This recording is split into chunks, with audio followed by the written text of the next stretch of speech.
હું ધવલ જયંતિભાઈ પ્રજાપતિ, તમે બધા મને ઓળખતા જ હશો. હું ઘણા સમયથી એટલે કે છેલ્લા 1.5 વર્ષથી હું ભ્રષ્ટાચાર વિરુદ્ધમાં કામ કરી રહ્યો છું. અને એક અધિકારી ઉપર હમણાં રિસેન્ટલી એફઆઈઆર દાખલ થઈ છે ફોરેસ્ટ ખાતામાં, જીતુભાઈ જિંજાલા, આરએફઓ અંજાર. હું બધાને એટલી જ વસ્તુ કહેવા માગું છું કે આ એક અધિકારી ઉપર જો આવક કરતાં વધુ સંપત્તિનો ગુનો દાખલ થયેલ હોય, અને જ્યાં સુધી મને ખબર છે કે આ એક અધિકારી નહીં, આના સિવાય જેટલું મને ખબર છે કે જંગલ ખાતામાં આખા ગુજરાતમાં સૌથી મોટામાં મોટો ભ્રષ્ટાચાર થતો હોય કદાચ, તો એ અંજાર અને ગાંધીધામ ફોરેસ્ટમાં થાય છે. કેમ કે ગાંધીધામમાં ટિમ્બર માર્કેટ સૌથી મોટું છે.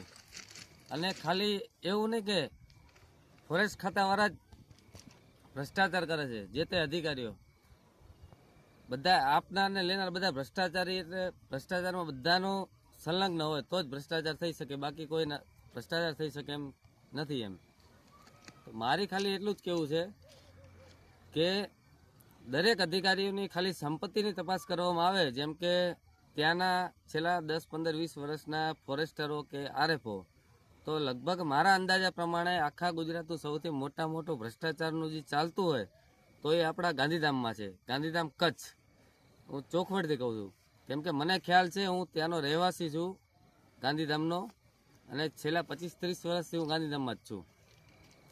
આ બધી વસ્તુ કહેવાનો મતલબ એ છે કે આજે મને મારા દેશ પ્રત્યે એટલો પ્રેમ છે, અને ભ્રષ્ટાચાર વિરુદ્ધની હું લડત બહુ લાંબા સમયથી લડી રહ્યો છું. આવા ભ્રષ્ટ અધિકારીઓની સંપત્તિની જો તપાસ કરવામાં આવે તો લગભગ મારા અંદાજે આખા ગુજરાતનું દેણું માફ થઈ શકે એમ છે. જેમ કે હું તમને ખાલી એક અમુક અધિકારીના નામ દઉં તો રાણાભાઈ ફોરેસ્ટર તરીકે ગાંધીધામમાં ફરજ બજાવી ચૂક્યા છે. એ અધિકારી કને વાકબોલ તરીકે કે આપણને જ્યાં સુધી જાણવા મળ્યું છે ત્યાં સુધી સાંતલપુરથી લગભગ ખાવડા સુધીની જમીન એમના સગા સંબંધીઓ કે બીજા ત્રીજાના નામે એમને લીધેલી છે.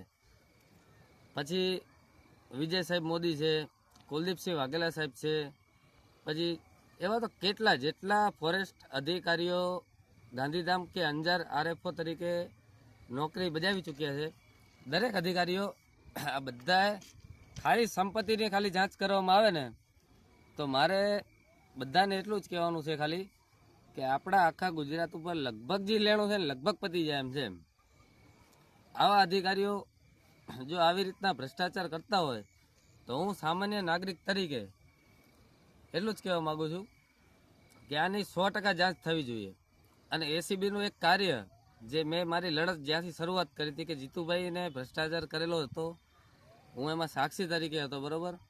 એ ભ્રષ્ટાચારની એસીબીએ જાંચ કરી, આપણે ગુજરાત એસીબીએ, અને એમના ઉપર એફઆઈઆરનો ગુનો દાખલ થયો.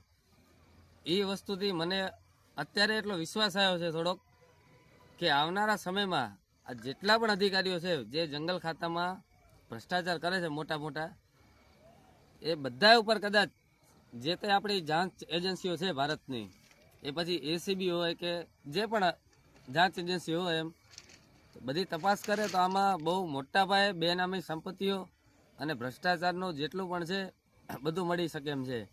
અને અધિકારીઓ પોતે અમુક બિઝનેસમેનને પાર્ટનરશિપમાં રાખી અને બિઝનેસ કરતા હતા.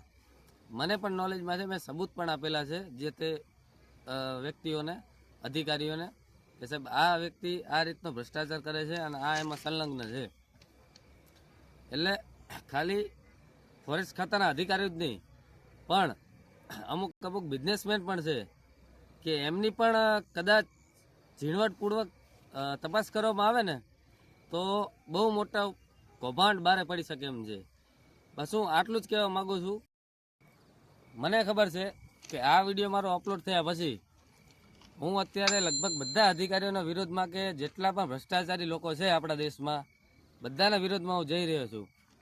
પણ મારું ઈમાન એવું છે કે કદાચ કાલ સવારે બધા અધિકારીઓ થઈને મને મારી પણ નાખે તો મને મોત મંજૂર છે, પણ હું આ ભ્રષ્ટાચારના વિરુદ્ધમાં આજે લડી રહ્યો છું અને કાલે પણ લડીશ. અને આના માટે મારે કદાચ અનશન ઉપર બેસવું પડે તોય મંજૂર છે, અને આવનારા સમયમાં કદાચ ગુજરાતની જનતા જો જાગૃત થશે કે આપણે ભ્રષ્ટાચારને નાબૂદ કરવો છે જડ મૂળથી એમ, તો રોડ ઉપર આપણે આખી જનતાને લઈ જવી પડે. તો હું બધાને આહવાન કરું છું કે ભાઈ આપણે ભ્રષ્ટાચારને નાબૂદ કરવો જરૂરી જ છે, એટલે આપણે કરવાનો જ છે એમ. આપણે છાતી ઠોકીને બધાને ભ્રષ્ટાચાર નાબૂદ કરવાનો છે. આજે